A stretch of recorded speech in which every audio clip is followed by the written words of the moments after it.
Hey, good morning, everybody, and happy Monday. We are wrapping up our third week of class, and I am welcoming you into week 4. So, week 4 is an asynchronous learning week. So, I'm just going to go over the expectations for Moodle and live text and just so everyone is clear on what is expected of them for this week. So, again, this is your last day to complete any work for week 3, and then tomorrow you can move into the work for week 4.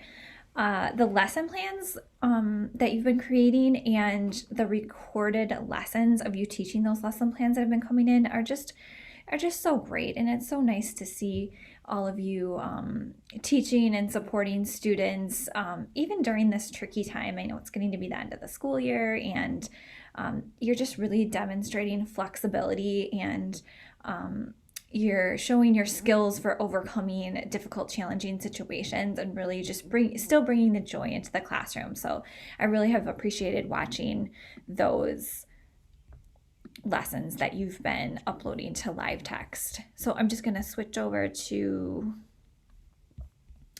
our Moodle page so I can just review some things on there for you so everyone's on the same page. So this is the third week, which was a synchronous class session last week. And then the outside of classwork that you were responsible for is the written discussion post for chapters 7 and 8 on this Moodle page. A Flipgrid video response to any one of the articles that are linked above. So summarize, give an analysis of the article, and then make sure that when you record your Flipgrid, you include the name of the article. So we have articles under building and maintaining student relationships, under assessment practices, and then from a website called Learning for Justice. So this week it was your choice. Choose any article under those categories and then record your video.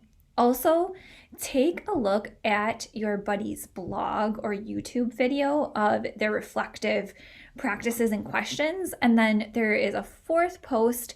What assessment practices have you observed or discussed with your kindergarten mentor teacher? So what kind of assessments are you seeing in the classroom?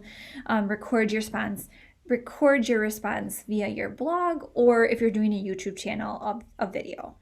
So let's move on to week 4. So tomorrow, I welcome you into a new week, week 4, which is an asynchronous learning week, talking about culturally responsive teaching practices. So the course outcome is integrate context knowledge with education frameworks and broadly based understanding of the liberal arts in order to plan and implement instruction. So we're conceptualizing this week.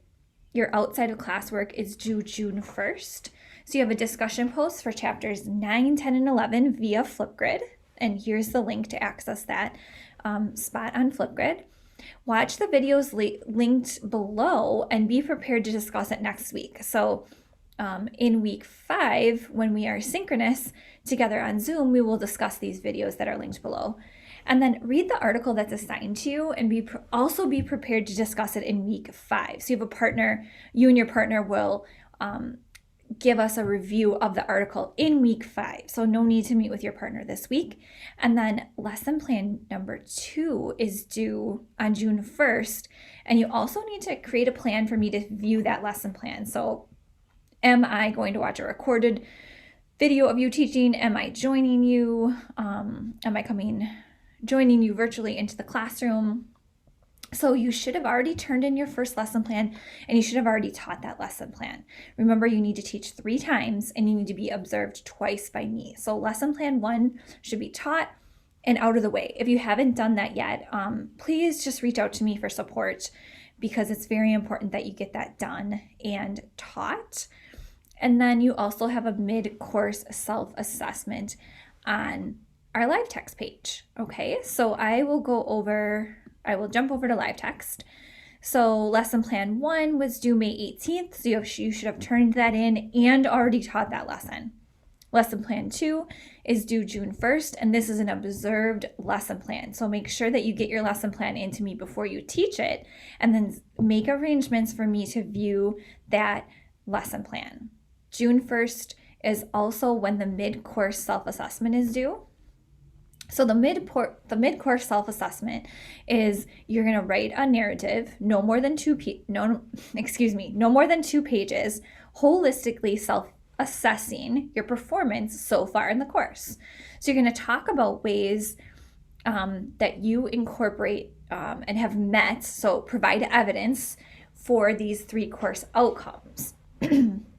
Integrating content knowledge, managing resources effectively, using verbal, nonverbal, and media modes to establish the environment in the classroom.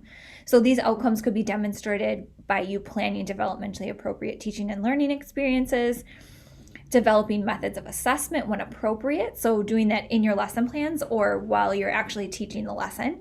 And then how are you incorporating technology to support the learning and your lesson planning? So these are the 3 outcomes you need to speak to. These are potential actions for you to speak to as pieces of evidence. Okay, so again, wrapping up week 3, well done on your hard work in this course, and then I'm welcoming you to week 4. If you need to meet with me tomorrow via office hours, just send me an email and I can open up a Zoom session around 5 o'clock. So have a great week, and please let me know if I can support you in any way. Take care.